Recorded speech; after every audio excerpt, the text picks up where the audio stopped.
In this Why Plastic Parts Fail, let's review this broken threaded collar made from a black POMC acetal. Upon drilling a through hole into the collet, the component cracked and broke apart. The machine shop making the part was somewhat new to polymer machining and reached out for support.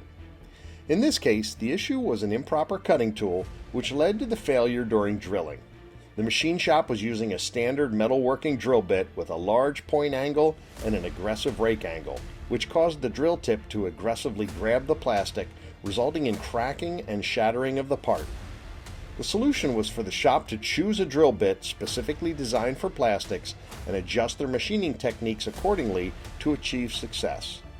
For POMC, a 90-degree point angle and a lower rake angle of approximately 5 degrees will prevent the drill bit from acting like an auger and grabbing the material. Along with using the correct drill bit, proper feeds and speeds are critical, and it's important to properly fixture and support the plastic to prevent flexing as the bit travels through and exits the part. Finally, coolant use is recommended. And for deeper holes, peck drilling is essential to clear chips and prevent heat buildup. Keep in mind that it is essential to use a coolant that is water-soluble and non-aromatic for plastics. Improper tooling and drilling techniques can easily result in cracking, crazing, excessive melting, poor surface finishes, and dimensional stability issues.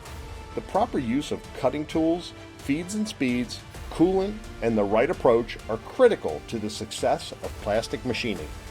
Visit Bedecker.com for our complete machining guides, including recommendations on cutting tools, coolant types, and proper feeds and speeds for turning, milling, drilling, and sawing. For any questions, please reach out to Bedecker Plastics and we'd be happy to help. Please feel free to add your comments below, like and share this video if you found it helpful, and subscribe to our YouTube channel. Thanks for watching.